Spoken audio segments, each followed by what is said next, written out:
Welcome to the Democracy Dialogues, a periodic series of conversations we need to have now about the state of democracy in the Americas. I'm Eric Farnsworth, your host for these discussions, and it is my privilege to have as our special guest the Secretary General of the Organization of American States, the Honorable Luis Almagro. Luis joins us for this important conversation just days before the 20th anniversary of the signing of the Inter-American Democratic Charter, a document that proclaims the right of the peoples of the Americas to democracy and the obligation of their governments to promote and defend it. Our guest spent many years in service to his native Uruguay as foreign minister and also ambassador to China, among other important roles. He also served as a senator of the Republic. First elected to head the OAS in 2015, he was re-elected early last year, just at the beginning of the COVID pandemic. During his tenure, Luis has restored democracy promotion to the front and center of the OAS agenda. He's a strong and vital voice, much to the delight of many, and it must be said to the consternation of some. In 2019, American society gave him the gold insignia for his contributions to democratic governance. He even has a hashtag, Almagro Rising, which we encourage you to use in your social media posts about the event. And for those who may be interested, our Twitter handle is @ASCOA, and mine is @EricFarns. Luis, thank you for joining us. It's great to have you with us. A great pleasure to be with you again, Eric. The Americas are going through a difficult moment. Let me give just a couple examples. In Nicaragua, opposition leaders are literally being snatched from their homes and off the streets. The president of El Salvador is taking aggressive steps to bend democratic institutions to his will, including the judiciary and the security forces. A president in Haiti is assassinated with seeming impunity, and politics there are in chaos. Unprecedented protests against the Cuban regime calling for the right to vote are brutally suppressed. Who would they see there? Venezuela is now the largest humanitarian disaster in the modern history of Latin America, created solely by a regime credibly accused of crimes against humanity. Crimes against humanity. We could go on. Brazil's leader undermining faith in elections next year, score settling in Bolivia. 20 years after the signing of the Inter-American Democratic Charter, nobody seems to have any answers, and we're apparently headed in the wrong direction. So, Mr. Secretary, again, thank you for joining us. This is quite an array of complications across the Western Hemisphere, across Latin America and the Caribbean. Give us a sense, from your perspective, the Secretary General of the OAS, what is the state of democracy today, 20 years after the signing of the Inter-American Democratic Charter? That the Inter-American Democratic Charter is more necessary than ever, that we are facing challenges that have always been there, sometimes hiding, sometimes more exposed, but always have been there. And the structural problems of democracy in the region, of course, bring these issues boomerang back and back to the Americas. We have some of these structural problems are, for example, we are the most unequal region in the world. We are the most violent region in the world. I mean, we count for 8% of the population and 38% of violent death in the world. We have a huge amount of corruption still going on in the hemisphere. We have this pattern of organized crime and drug trafficking influencing electoral process. And that has been there for decades. Sometimes we have pretended that we were not seeing it, but of course, sometimes they come very exposed. And of course, challenges from different regions of the world make, of course, this region very vulnerable. COVID-19 made us more vulnerable than any other region in the world. And so the reactions, you have seen psychologically in this mind state of people, but also you could see it in the mind state of public affairs. They became different in the way way that they were approached and the way that they were resolved. And that is, I think, is a challenge. We suffer this pandemic more than any other region in the world. I mean, as I said, we count for 8% of the population, and at a certain point we were almost 40% of the cases and 40% of the victims of COVID-19. That means that our vulnerabilities were much more exposed than before. And the way of dealing with the pandemic, one political approach, the other political approach, those in the gray zone, they were not efficient enough in order to deal with this. Well, let me pick up on, and democracy suffered because of that. Let me pick up on that, though, because the Democratic Charter is 20 years old, but you've already referenced two things that the Democracy Charter didn't anticipate. One is obviously pandemics. Two is outside influence from countries outside the region. Let me add a third, social media. Is the Democratic Charter at a place now where it needs to be updated, or have we learned any lessons in terms of application, or what do we do going forward? I don't think it's necessary to update the Democratic Charter, and not even because of those reasons that somehow they are just. We just add a couple more of elements in the way we deal with the democracy, in the way we deal. How institutions work and the way we deal with political participation of people. That is touching the Democratic Charter today. It would be a nightmare. Yes, I mean, we took profit, and our political forebears, we have to be grateful to all of them that were able to seize the moment and made the Democratic Charter when the moment was ripe and right. And that was done in the very precise moment that could be doing it. But now, if you try to touch it, you will face a lot of challenges that you didn't face those days. And you will face a lot of problems and a lot of issues, political issues and political narratives that you didn't have to face those days. It's a really good point that you're making, and I'm reminded that Hugo Chavez himself signed the Inter-American Democratic Charter. He was the first one to use it. He was the first one to use it. When the coup d'etat against him, he was the first one to invoke the Democratic Charter. Well, democracy is good for me, but not for thee, is a good expression. Yeah, no, intervention is sometimes it's not intervention, but sometimes it's intervention. Exactly right. Now, but the point you're making, of course, it's not intervention to protect democracy and to protect human rights. That is a very obsolete theory. I mean, it cannot be sustained no matter what. Well, let's get into some of the specific issues around the hemisphere that are on people's minds. I've already teased a couple countries in Central America in terms of some of the issues we're facing there, but let's take a broader look at Central America. It's a complicated region right now. Yeah, I will try to go through this without mentioning not with your fault, with mine. Indeed.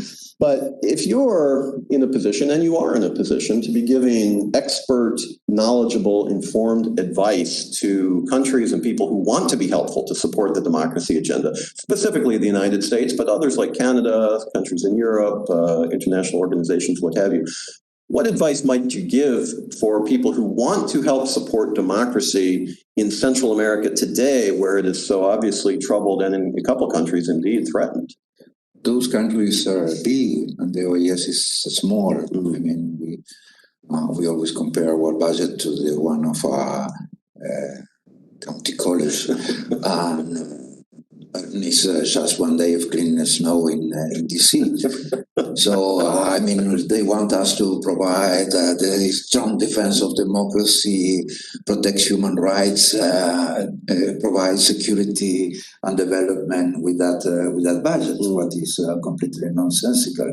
We are a moral force, and we try to be attached to the principles and the legal instruments of the organization. This is an amazing tool, and I have to say these capacities are very strong. And if you see these days, if somebody wants to make the headlines, very likely will mention the OAS, and for sure will be there, and very likely will be in the front page. And since we We took duties here at the organization. We passed from the page 10 or 11 in the newspapers to the front page from Canada to Argentina, Chile. So it's a relevant organization. It's a strong organization, but that's a moral force. Yeah. And the moral force comes from defending these principles and values when they are not properly defended or they are improperly attacked. And my feeling is that, as I said, the Inter-American Democratic Charter today is a more relevant document than ever. And I ask the countries to look at it and to make it work and to take it as an obligation. And to everybody, it gives a responsibility to every country. Sometimes this responsibility has been assumed by the Secretary General, General Secretariat, let's say. But it gives that possibility, Article 20, to every country to defend the region, to defend the hemisphere about alteration of the constitutional order. And this responsibility should be assumed by everybody and by all. And if you see what they have done, it's just, I make a report, and that report will go to the Permanent Council, and the countries will discuss it, and the countries will approve the resolution. I don't approve the resolution. I don't even vote. And sometimes I am happy with something is approved by acclamation, because then I can clap and I feel that I am part of the approval of the resolution. But that is the obligation of the countries. They should be obliged by the Inter-American Democratic Charter. They should take it for themselves. It's Canadian, it belongs to the United States, it belongs to Mexico, it belongs to every country in Central America, Northern Triangle, Panama, Colombia, Brazil, Argentina. It belongs everywhere. And countries should act in a consistent way with the Democratic Charter and should be able to defend democracy elsewhere with the Democratic Charter as a tool. And I think that is the main advice. If you see everything from the preamble to the last article, it is an amazing document. It's a very interesting document, and it practically contains everything. And it should be worked properly, and it should be assumed as proper. It's a powerful document. It truly is, and ahead of its time. But like every international agreement, in order to be effective, it requires enforcement. No, and that's always the question of, how do you take the ideals embodied in the document and put them into the national discourse in a way that are effective, and the ideals can actually be implemented in national life. No, I think your comments are very well made, and hopefully people are listening as we look to try to be helpful for the region. Yeah, everything is contemplated there. Plus, it provides a mechanism in order to implement it. Yes. So it's something that is how committed we are. Are we committed? Are we really committed to defend democracy? Are we really committed to deal with these principles of Article 3 and 4 of the Charter? And every single article of the Charter is extremely relevant. Article 1 definitely is the most marvelous article ever written. That is a right of the people. I mean, we are entitled to claim democracy in every country because it's something that belongs to the people of the Americas, and that is the best article ever written. I mean, you look at the Charter of the United Nations, you don't find a word democracy anywhere. Right. I mean, you can look practically every single tool and in convention, treaty, and in universal character, and usually they don't have this marvelous word and that contains so much Let's turn to another easy topic, Venezuela. As you know, negotiations between the regime and the interim government have started in Mexico. And I wonder just if you could give us a sense of, do you have much confidence that these negotiations will lead in some concrete way to a return to the democratic path? And also, truly, is it something that's possible with Mr. Maduro still in power? Or is this a complete change required? The thing about Venezuela, and I think that is a huge achievement of the regime that played a lot with the eventual tiredness of the international community. And today, about Venezuela, we administrate in the international community much lower aspirations that we administrated 3-4 years ago, 2 years ago. And so today, these negotiations that I really hope that they can end well, and everything is well when it's well. But this more a project of normalizing something than achieving a full democracy in the country. So those lower aspirations, they are at reach. It's possible to reach them, and they may be reached. That, of course, it doesn't mean that the regime will give up its own judiciary or will give up its own legislative power, or will give up the way that they do and control the state accounts, and they will give up institutions that are key in order to sustain their way of operating. Some of these things will be changed a little bit in order to make them look like, okay, they are more presentable now. But that is reachable, and everybody's tired. Yeah. And we have dealt with this for 4 or 5 years. The situation of the people have paid the highest price of this regime, and the inefficiency of this regime, and this nonsensical formula that they were applying. We paid with the biggest humanitarian crisis in the history of the hemisphere after the colonial times, and then the biggest, of course, migration crisis, of course, in the history of the hemisphere. Well, that's exactly right. It's not just a Venezuela issue; it's affecting.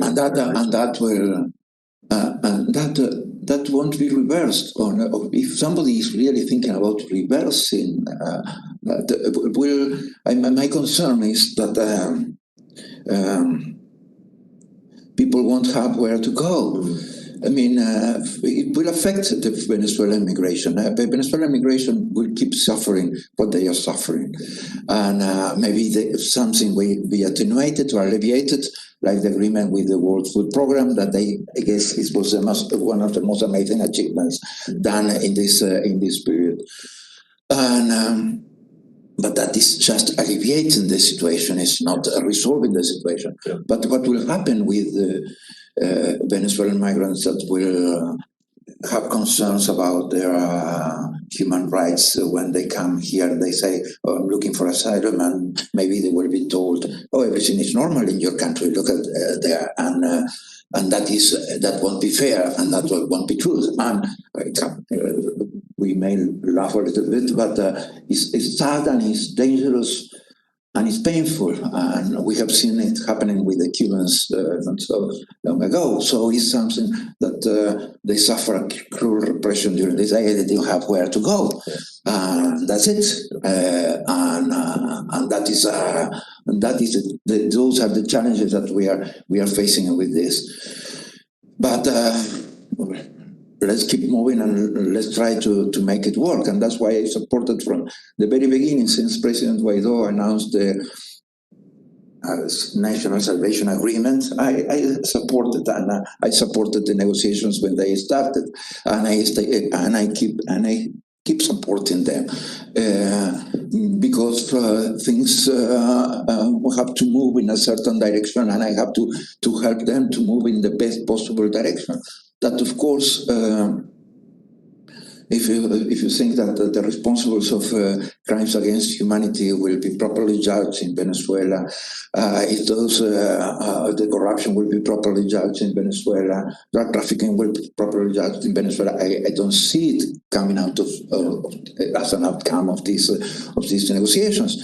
But let's hope for the best, and let's do our best to push it forward as farther as we can and as fast as we can, because people are suffering in a not very dramatic way. And I think you've quite appropriately put the spotlight on the human suffering, the human dimension, the tragedy of the Venezuelan population that didn't ask for this, doesn't deserve it. Article 1 of the Inter-American Democratic Charter. Yeah. You see, when you lose democracy, I mean, not only you lose democracy, you lose civil and political rights that comes together, but also social and economic and cultural rights have been seriously affected and have been smashed down completely by the regime, a regime that has not been able to control its own territory, the national territory of Venezuela. I mean, you could see it in Apure when they were fighting the dissidents of FARC, and they couldn't face them, and that means, when you don't have the territorial control, when you don't have institutions that may provide solutions, food or medicines, or I mean, that is too painful for the people. So I want solutions for the Venezuelan people. That's all. It's all what I want. It's all what we should want. I mean, and whatever pulls in that direction, like the agreement with the World Food Program, I supported these negotiations. I supported it. Let's go. But let's achieve something. Let's achieve the more we can. Concrete progress, tangible results. We're here with the Secretary General of the Organization of American States, the Honorable Luis Almagro, for a conversation as part of our democracy dialogue on the state of democracy. And you made me mention countries. Well, some. I don't want to make you mention another country right now. If I can draw you out on the country of Haiti. We've had an assassination there recently. We have had another earthquake. It's scrambled Haitian politics, obviously. Do you get a sense that the path toward elections in November is going to continue forward? The OAS is playing a very important role and very profound role. How can we work together to help the people of Haiti? Now that we just talked about Venezuela, we have another crisis just north of Venezuela. We want to be, of course, part of the electoral process. We'll observe the elections, and we have been ready to provide technical cooperation. We have been working documentation and identification of people in Haiti. The country is permanently suffering. The murder of the president it was a tough moment. It was a tough moment for the organization, and a tough moment for the hemisphere. We somehow minimized that, but I don't think it was fair to minimize it. In fact, it was the second democratic elected president that has been killed in the hemisphere since John Fitzgerald Kennedy. Yes. And so we should cooperate with Haiti and the Haitians and the political system in order to build the best possible elections. Last time we had to wait a little bit in order to have the best possible elections. and it was a chronogram that was supported by the General Secretariat of the organization, and we pushed hard in that direction. And I expect that we can be helpful in the same constructive manner that we did that time. And I really hope that more Haitians will be able to vote this time, and that the political system will be able to respond in a more positive way to the demands of the people, and of course the international obligations of the country. My feeling is that about Haiti, we have to avoid international assistantialism. I mean, assistantialism is such a pattern in the hemisphere. I mean, we provide assistantialism to the poor people, to the most unequal, and sometimes we are deeply hurting the social web of the countries.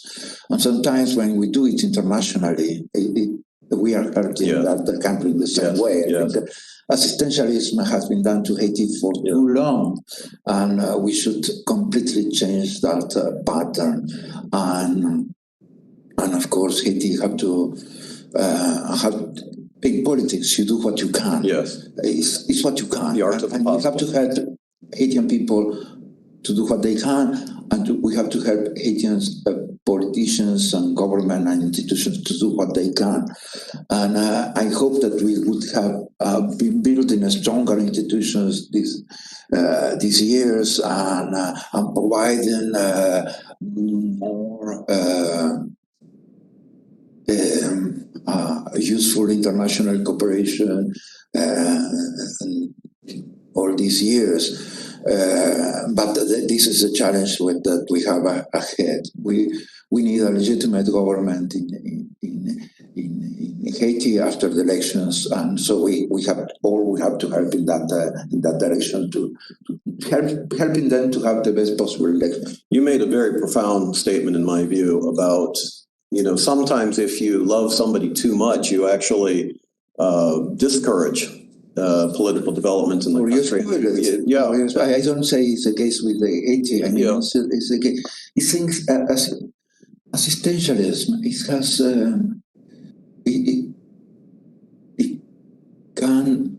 It's a balance. It can be good, but it can be helpful in certain moments, crisis, natural disasters, social crisis. Yes. It can be helpful, but it cannot be like forever, and it cannot be nonsensical.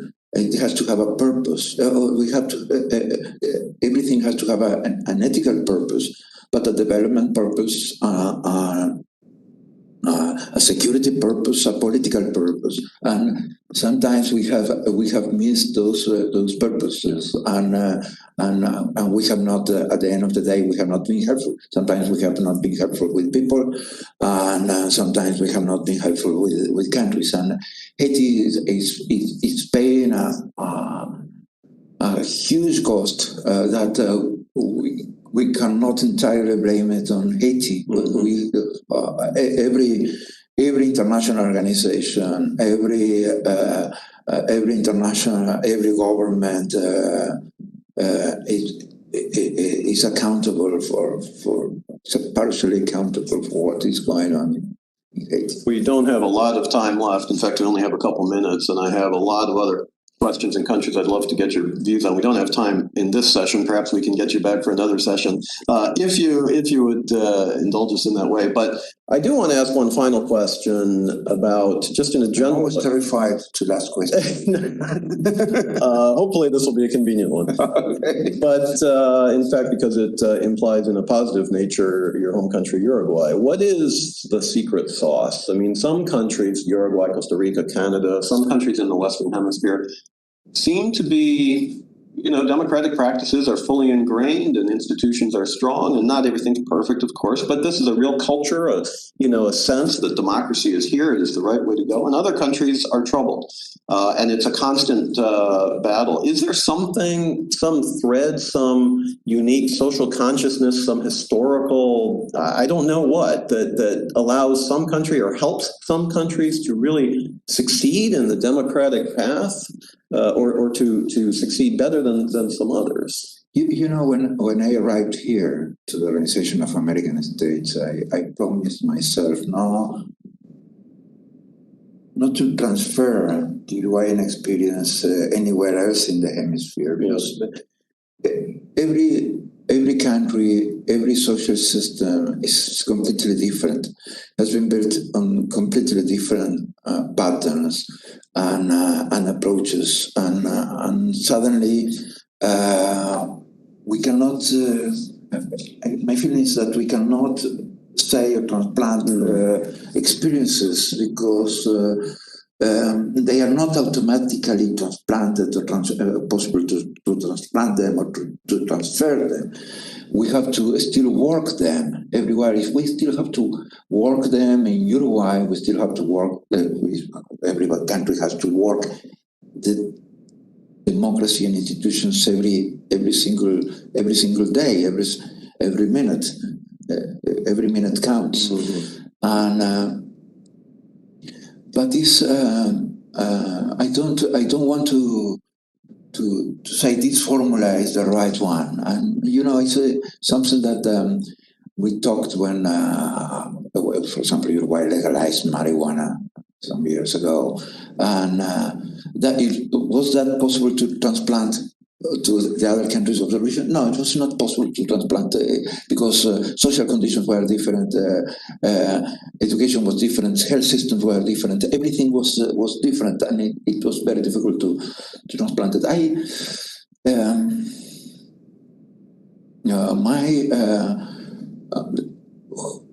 Everything is built on permanent social pacts and understanding of the political system. And my feeling that when I identify some pullbacks,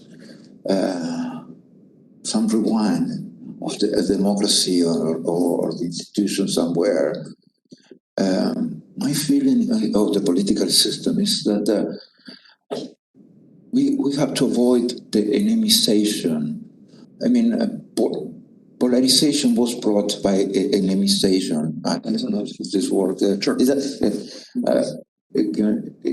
an enemization of the political adversary? Sometimes is a way of polarizing the political system, mm-hmm. And it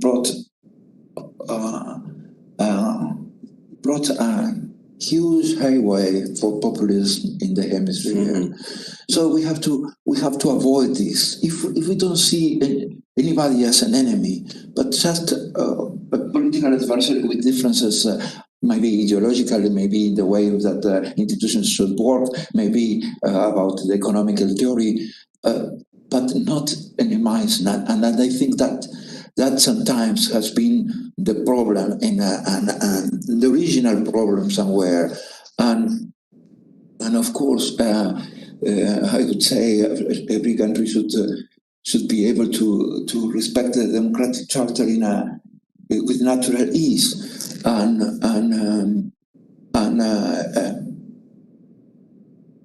that is something that every country should look at itself and say how we can have a better democracy, how we can implement it, and that makes a lot of. You have to be able to renounce to things. I mean, you have to renounce to power, renounce to money, renounce to public acclamation. And I say the most distorting thing in politics is when people applaud you, also when they boo you, but when they applaud you, I think it's even more distorting. And we have to be extremely careful with that, because sometimes behind the applause, there are not a good reasons. Sometimes I have been applauded for things I have done, for the wrong reasons, because I was not trying to do that, or I was definitely completely against that, and we should be careful about these things. But I think this is the shortcut to what it could be an ideal institutional situation. Bring efficiency. I mean, you have to deliver to the people. You have to be efficient. I mean, people want solutions. They don't. They don't vote anybody because of pretty faces or very ingenious or very clever, smart tweets. They vote you because they expect you to deliver solutions, and so you have to be efficient. You're not efficient. What the sense of everything? Democracy has to deliver, we might say. We've wrestled with some very difficult questions. You've been generous with your time. You've been very open with your thoughts. I would love to continue this conversation. Regrettably, we are even beyond time, but hopefully we can attract you back, Mr. Secretary General. Hopefully it won't be on the next 20 years of the Democratic Charter, but much sooner. But you're doing important work, and we congratulate you for all the many important things that you're doing and the institution that you lead. Ladies and gentlemen, this will conclude this installment of the Democracy Dialogues. We're delighted you've been able to join us today for a very important conversation with the Secretary General of the Organization of American States. We hope you'll join us again very soon in the next installment. Watch your emails and social media and websites and everything else for the announcements of these forthcoming events. Until then, I'm your host, Eric Farnsworth, and it's been my pleasure to preside at this session, and I look forward to having all of you join us again very soon.